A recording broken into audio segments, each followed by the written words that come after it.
it will get hard, it will get difficult, but there are more opportunities than you think, and you should relax and embrace them because they are there. And there are lots of jobs that are adjacent to physics without actually being a physicist. Like we saw the lawyers up at HQ. SKA employs people doing finance, doing HR, doing outreach and communications. Welcome to People Doing Physics, the podcast that explores the personal side of physics from the Cavendish Laboratory at the University of Cambridge. I'm your host, Vanessa Bismuth, the Communications Manager at the Cavendish. And I'm Charlie Walker, a researcher at Cavendish Astrophysics.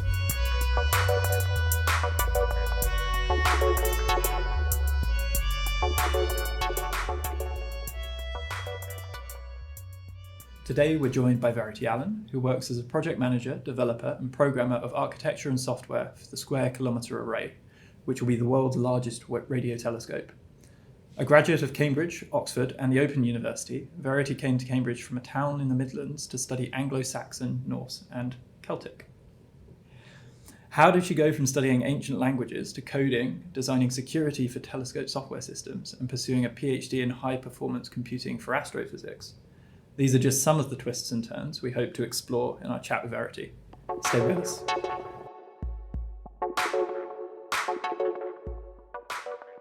Hello, Verity. Very great to have you here. Thank you for joining us. Thank you very much for the opportunity. Good to talk to you. Lovely to talk to you. So in this podcast, we like to start from the beginning. And it's fair to say your journey towards your role today here at Cavendish has been a bit of a winding one. And you haven't always worked in physics, but you did mention that you had a childhood fascination with astronomy. So could you tell us a little bit more about this and any memories which stand out for you in particular? Yeah, so I was interested in astronomy from an early age. My father was a fairly keen amateur astronomer as well. I remember him taking me out to look at Halley's Comet when I was still very young. I hope to be around to see it again when it next comes past. So I had that from an early age. Shortly after that, we bought a telescope and we started observing fairly regularly in the winter. And when I grew up, where I grew up, you could still occasionally on clear nights see the Milky Way. And that has always been, something I've really loved to look up and see the stars. And that's one of the things that really excites me about the job that I'm doing today in building the world's largest radio telescope, because we're going to get to see, further and deeper in the radio than ever before. And we're going to see things that, no one has seen before. And that's amazing. And this radio telescope is quite relevant even to your past, because you mentioned you grew up near the Jodrell Bank Observatory. Yeah, and so I went on trips there as a child, and so I got to see there, go around the visitor centre. Obviously, it's not the same now as it was, 30 odd years ago when I was going around it, but it was still a great privilege to go there. And I still like to go and look at the dish whenever I'm up at HQ, because SKAO HQ is based at Jodrell Bank, so it's really quite cool. I can go up and I can see it, and it's still there, and it's still doing science. But it sounds like you were being drawn in another direction at school. So could you tell us a little bit more about the subjects that you did and didn't study and why? So up until about the age of 14, 15, even 16, my CV would look pretty much like anyone that was going to specialise in physics. I was doing well in maths, I was doing well in physics. I didn't do physics for GCSE, I just did chemistry and biology single science. I just wasn't that interested in physics at school. It wasn't that interesting to me. I was already reading Scientific American and reading more and deeper things about physics than you could fit in a standard school curriculum. And so I dropped it in favour of doing drama, which was much more useful to me in terms of allowing me to learn about public speaking and presenting myself orally. And that was in fact very, very useful. Because physics I can catch up on because I'm quite good at maths.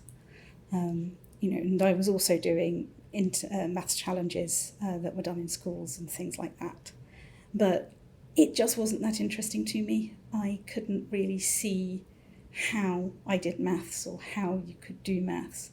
And so I did the things for GCSEs and A-level in particular that were more interesting to me: English, history, Latin, French, so that I got a much broader cultural base and was more interested in that, and that's what I pursued to A-level, and then to doing my degree in Anglo-Saxon, Norse and Celtic. Yeah, so that's where we were coming on to next, is that by the time of your undergraduate degree, it's fair to say that you moved away from STEM in general and physics in particular almost entirely, I would say. Could you tell us more about what you chose to study, so Celtic and... So I focused primarily on Anglo-Saxon and Norse things primarily. Also, I focused on languages and literature and a bit less on the history. I chose it because it was a broad-based degree that gave you the opportunity to do lots and lots of different things. I get a bit bored if I'm doing the same thing all the time, and this degree gave me the opportunity to look at lots and lots of weird things. I've handled manuscripts that are over 1,000 years old and things like that, which is pretty cool. You handle those in your undergrad? Not so much my undergraduate. In my later graduate studies, I did, but amazing. I did handle some fairly old things in undergrad. But we said almost entirely moved away from physics, because from our earlier chat, it sounded like you hadn't quite left physics behind. I never did quite. I was always keeping up with, popular science. In fact, on my application for my undergrad at Cambridge, I put down a brief history of time as one of the things that I'd read, even though this is not something you'd normally put down on an Anglo-Saxon, Norse and Celtic application. You put down, histories, and maybe you put down Beowulf or something like that turns up in Old English literature. But no, that was one of the things that I put down, and was probably one of the things that stood out on my application in the end. What stood out about this book and that you... Just that, one of the things I wanted to show was that I did in fact have a broad base of interest. I wasn't a narrow candidate. I wasn't just focused in on one single thing, and that I was, culturally aware of the significant things that were happening in the sciences as well as what was happening in arts. I continued reading that kind of thing through university because it's, interesting to me. And then after your MPhil at Cambridge concluded, you moved to Oxford, is that right, to continue your studies? Yes. So could you tell us a little bit more about... So I spent 4 years in Oxford. I submitted a PhD thesis. This did not go entirely as planned, and I ended up with either spending some more time trying to finish everything up and get a job when I would be submitting much later than my peers. I knew that the job market was going to be very, very tight, so I stopped and I moved away and I got a job.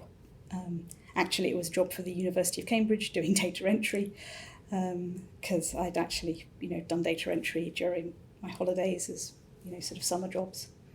And so I got a job doing that, and shortly after that, I started my OU studies.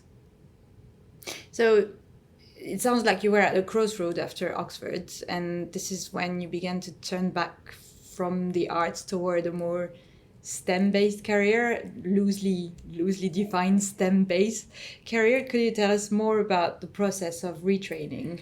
So for that, I was looking at job ads, going, what are the interesting jobs? What qualifications do they need? Do I meet them? And for most of the ones that I saw advertised, and this is a time when also you could still look up adverts in newspapers, which I suppose technically you still can, but probably no one bothers to. Mm-hmm. And nearly all the really interesting ones needed a numerate degree. Now, for some people, that might have been, something that scared them, but I knew that I was quite able enough at maths and science to do this. And so I started a degree in computing and mathematical sciences with the Open University, which was quite good fun. And that I did part-time alongside my job. So what jobs were you doing specifically? What kind of jobs were you looking out for exactly? So at the time I was just looking for something that looked interesting, that had something that sounded like it would be challenging to work upon. And most of the entry or near entry level ones that sounded interesting also then said, you need a degree in maths or science. And so I picked something there that I thought I could do, and that the degree that more or less interested me. So how did that go? The whole open university part-time studying while working. So I actually really enjoyed it. I mean, I started off while I was working part-time because that was the nature of the role that I was in at the time. But later on, I moved to working full-time during it as well. And I actually quite liked doing it. I found that for me, the course load was quite light compared to Cambridge, partly because you can spread it out for longer. Cambridge does have very, very short terms, and the OU does spread it out longer.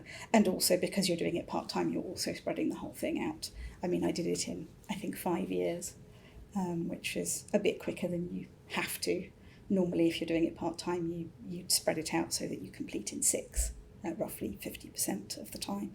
And I found it quite easy to do that.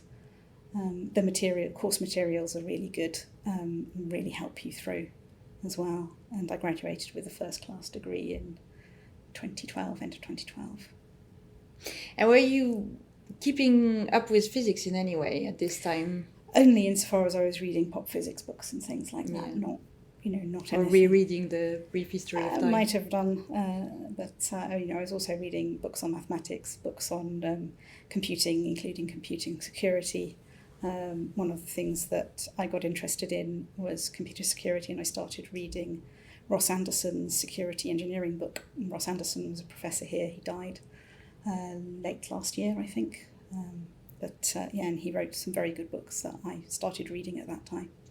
We'll put the links in the show notes for our listeners that are interested in this topic. And it sounds like a potentially relevant book for your next job as well. So in 2014, you spotted a job for the SKA, the Square Kilometre Array Observatory. Could you tell us a little bit more about the SKA and why this job advertisement stood out to you in particular? So the Square Kilometre Array Observatory is building the world's largest radio telescope. It's 2 telescopes built on 3 continents. HQ is in the UK, so in Europe. There's a mid-frequency telescope which looks at frequencies from 450 megahertz up to about 15 gigahertz. And that's located in South Africa in the Karoo Desert. And that, of course, is on the continent of Africa. And the third continent is Australia. And there we're building a low-frequency array of telescopes which covers from 50 to about 350, 400 megahertz. And that is built in the Western Australian desert. So that's building something really big, something so big that we shall see things that hopefully no one has ever seen before. And that to me was really exciting, to be able to go and see the stars, see them in more detail. I mean, when I go out and look at the stars at night, sometimes I look up and I see Cassiopeia. And I know that in the heart of Cassiopeia is a radio galaxy that was first detected here in Cambridge many years ago. And to know that I'm working in that tradition and helping us see more is it's amazing. It's what allows me to, get out of bed in the mornings. Yeah, Cambridge has an excellent tradition of radio astronomy. And so once you joined the SKA, what did your job involve to begin with? So to start with, I was doing a little bit of project management, so dealing with the kinds of tools we use to keep track of our work, helping set that up, helping set up wikis so that we could organise our thoughts, and participating in our architecture discussions. So in Cambridge, we were part of a big consortium coming up with a design for the science data processor for the Square Kilometre Array. And that is basically the thing that processes the data and turns it into an image that looks like what you expect to see from a telescope, and not like noughts and ones on a disk. And that allows us to manage the huge volumes of data from the SKA. There'll be roughly an 8-fold reduction of data inside the SDP, which will mean that we can afford to store this stuff, because otherwise we can't really afford to store everything at full fidelity off the sky, not unless some more very rich countries join the Square Kilometre Array Observatory and sign up to our treaty and give us lots more money. And so we had to design a way of doing this data reduction so that we could do it fairly quickly, so we don't have to keep lots of data around for too long, but also at a very high fidelity so that we're producing things that are scientifically useful and not like something where a scientist looks at it and goes, well, I can't do any science with this, you've given me something rubbish. And so we were working on that. And we also, in that, had to cover aspects of data security, because these days, even if you're in a scientific organisation, you can't assume that, no one's going to bother trying to attack you. So we had to look at that as well. And what did that involve? In the very early stage where we were first working on it, it was working on the design documents to say this is the kind of sort of security policy that we envisage applying. And these are some of the design features that we think we need in order to keep it secure. Since then, since we actually started construction, I've also got involved with adding what we call AAA, authentication, authorization and auditing to the telescope, which means that me as a random developer, I can't get onto the telescope and control it and try and direct it and try and process data coming off it, but only the authorized operators can do that. You can't just make this giant telescope do whatever you want. I can't just make it do whatever I want, no matter how tempting it is. Yeah, so it sounds like a really engineering-based role, and we know from what you've said that you're also really enthusiastic about the physics, about the astronomy. So being based in Cambridge, did you also have opportunities to learn more about the astronomy? Yes, particularly in the early days when I had a bit less to do, I got the opportunity to go along to the IOA seminars, colloquia that happen every week, and also the things that are run by the Babcock Centre for Experimental Astrophysics. My line manager let me go to those, and so I learnt an awful lot about that. And it's one of the reasons that I was able to start my PhD in computation for astrophysics. And did you find your Open University degree equipped you well for that, or was there still catching up to do? So for the physics, there was definitely catching up to do, but then I didn't even have GCSE physics, which is something I like to do to wind physicists up. Because, they think that you probably should at least have had an A level and then done maths or something. No, I find that most of the physics I can get at, I can work with it because I've done enough maths.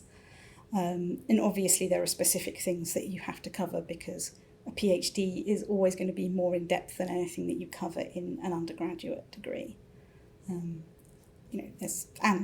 also with computing, because I finished my undergraduate, more than 10 years ago, just the technologies will change really quickly. Yeah, what a daunting task, really. Despite joining in 2014, you mentioned to us that the final design for the SKA wasn't signed off until 2019. So That's a long time coming. Could you tell us more about why this was? So some of it was that the original timescales were very, very aggressive, unrealistically so almost, in those early days. And one is, it is just quite a time-consuming process, because when I joined in 2014, we were still building the design teams. And then we had to go through rounds of preliminary design review before we even got as far as the critical design review, which happened in early 2019, before being signed off later that year.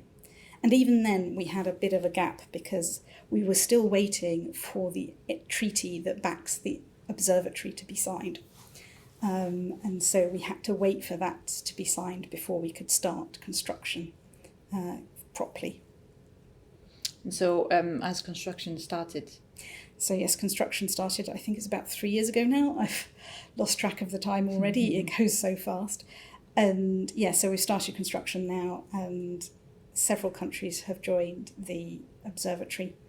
We had to wait for a minimum of 5 of them to get signed up before construction could start, because basically to agree to an international treaty for most countries, this means you have to pass legislation.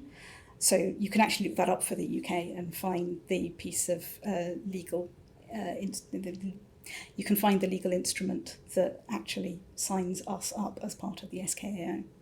So we can't change our minds anymore.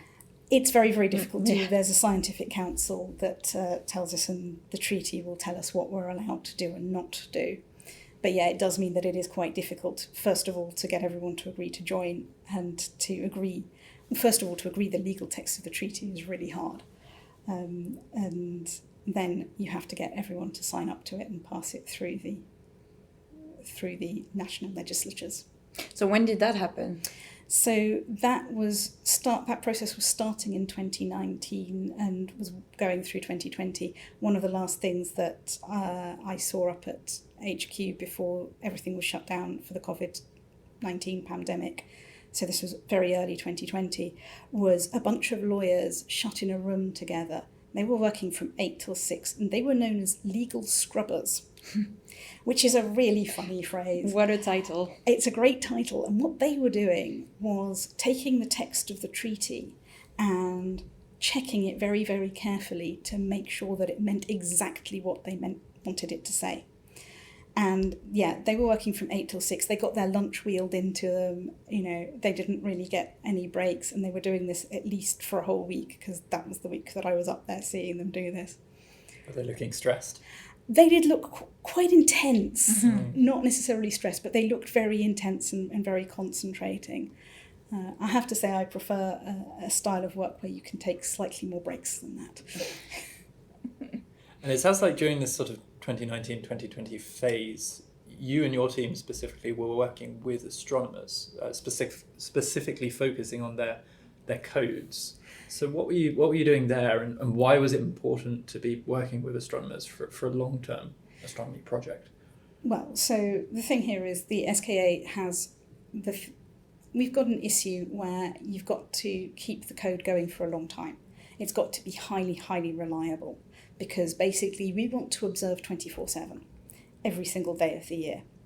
This means everything has to be super, super reliable and, to operate exactly as you intended it to, because otherwise, even if it's, on and taking data, are you taking data from the right place in the sky? If not, then you're not doing the right thing.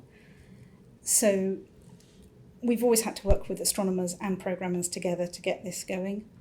One of the issues here is that a lot of people who come from a science background who are then getting into programming, we have the issue that you've written code for yourself. So it has to work, but it only has to work on your computer in your situation. Maybe it only needs to work once or twice to get you the results that you need. It doesn't have to work every day. And you maintain it, or you do it for that article, you do it for that PhD, and then you don't have to maintain it. You do it for that postdoc, you move to your next job, you don't have to maintain it. We have to maintain this for something that might last 50 years, might last more than that. And this means that you have to code to a rather different standard because you're using it in such a different way. I don't know if anyone has ever had the experience of writing code and then coming back to it 6 months later and going, I have no idea what I did here. Maybe it was clever, maybe it wasn't clever. I have no idea. And so one of the things that we've done as a project is we've instituted a lot of checks about our quality of code and making sure that you've done things like writing some comments and some documentation so you know what it does. And it's not only just for you, it's also for all the other people that would work on it. Yeah, it's not just for you, it's for everybody else on the team. Because again, you can't have code that only you understand, because at some point you might be ill, you might leave the project, a 50-year project, you might retire, and someone else is going to have to maintain it. So you've got to make sure that it's written in a way that other people can work with it. It's documented. It's got a set of tests so that you can check its reliability and, check its outputs time and time again. Even if you change things like, every 5 years at least, you're probably going to be changing the operating system you run this code on. And you need then a set of tests that mean that you can check that it still works after that and hasn't broken. Did you ever encounter any barriers or people not being being defensive or their way of doing coding and things in general?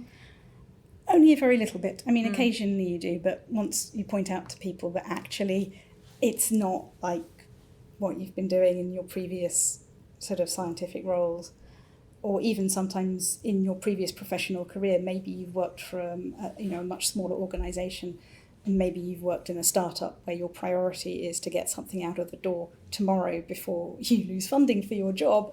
Whereas here, the priority is to have something that will run this year, next year, the year after, and in 10 years' time. And that's valuable too, right? Because the longer it runs, the more scientists might be able to use your code, use your techniques, and the more exposure you'll get as well. I mean, it's good. I mean, pretty much all of our code is released open source, so that it can be used outside the community or used on other projects as well, if they happen to need a control system, which they probably don't, or at least not one that drives a telescope. If they happen to need some of our data reduction techniques, that's more useful also to other telescopes as well. So a lot of it is released open source just to make life easier for everybody. So fast forwarding to today, where is the SKA at right now? Where things are going in the next few years? So it's really exciting. So this year, about 11 years after I joined, we had the first image come out from the LOW telescope in Australia. Now, it's not the full-scale thing that we're building, because we're building it in stages, partly to allow for verification, partly because otherwise the logistics of trying to build everything at once in the desert is it's too much. You just can't do it. Because how many dishes are you building? So in South Africa, we're building about 140 dishes, and then getting some that are already there from Meerkat, which is a South African telescope that's already in operation. So we're building about 140 and getting another 60-ish from Meerkat. So you can imagine the nightmare of building all at once. Yeah, so you can't build them all at once, and also you want to check that you've got things working at a small scale before you roll out. In the Australian desert, we will be building 256 stations, each with over 100,000 antennas on them, which is a huge number of antennas. And so that's rolling out. So low, we had 4 stations in operation, and they produced their first image earlier this year.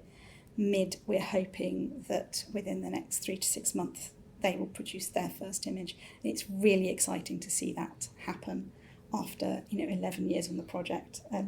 So many planning and designing and thinking about it, actually things coming out. It's really good to start seeing that. It's not big enough yet to be usable for science. All of the images and things that we're doing at the moment are just to check our engineering and to check that the system as a whole is doing vaguely what we expected.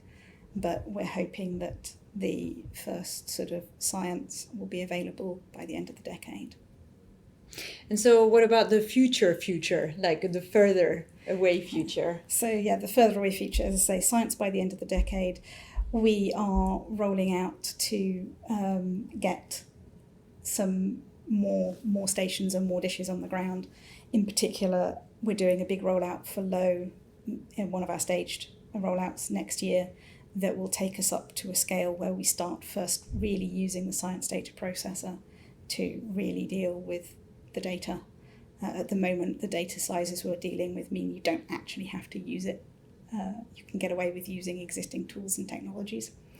And so that will be coming next year for the science data processor.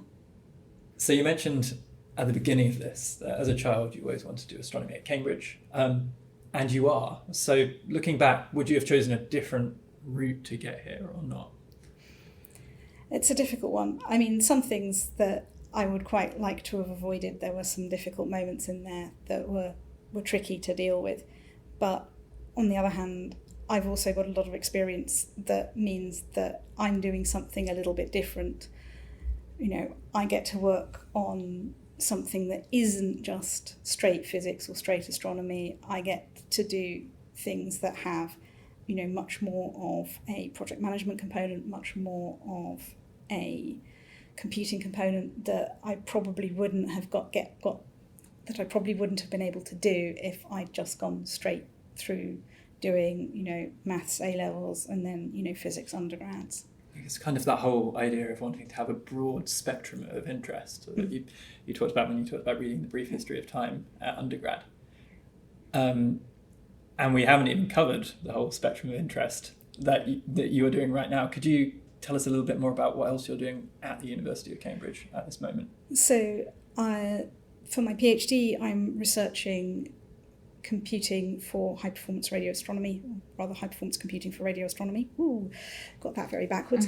But basically, so that is taking the computing and trying to apply it so that it's easier for astronomers to get to grips with the huge data sizes that we'll be dealing with from telescopes like the SKA. And also like the LSST, which came online earlier this year or late last year.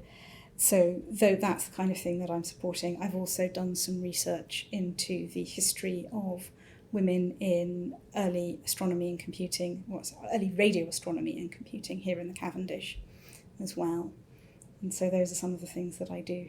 And are there any sort of fields in computational astrophysics which really excite you? More than others. They all seem to really excite you. Is there a favourite? I mean, so for my PhD, as I say, I'm being very user-focused and thinking about what the astronomer wants. I also like the cybersecurity aspects, which isn't so much to do with high-performance computing in and of itself, but is vitally important for things like the SKA. And, I don't have one dominant interest. If I did have one dominant interest, I think my career would have looked very different. So you're doing that part-time research, PhD, part-time work. What is really driving you to get that PhD? I just really want a PhD. It's not a rational thing at all. I just really want a PhD. Dr. Allan? Yeah, that's what I want. That's an excellent reason. Why not? If you could offer your childhood self any advice, what would it be? I think it's that it will get hard, it will get difficult, but there are more opportunities than you think, and you should relax and embrace them because they are there. And there are lots of jobs that are adjacent to physics without actually being a physicist. Like we saw the lawyers up at HQ. Also, SKA employs people doing finance, doing HR, doing outreach and communications, as well as project managers, as well as all the people that are doing, writing programs and testing things and actually building telescopes, physical telescopes in the desert. Do you have, so I suppose that's already covering this question, but do you have any advice or word of encouragement for listeners with non-traditional backgrounds, but who wants to get close to the science? Do look out for those jobs. They are there. In the Cavendish, we also have all the people that are doing the support jobs that support the science, because if we don't have people in finance, we don't get paid. And mysteriously, I quite like getting paid.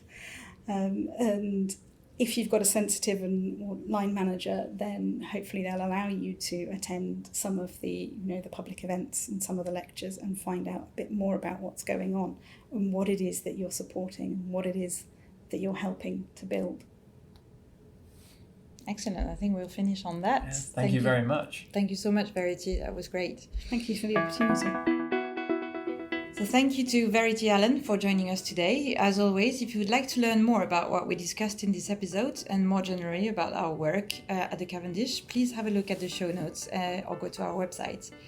If you have any questions you would like to ask our physicists, head to social media and tag us with the hashtag #PeopleDoingPhysics. This episode was recorded and edited by Chris Brock. Thank you for listening, and we'll be back soon.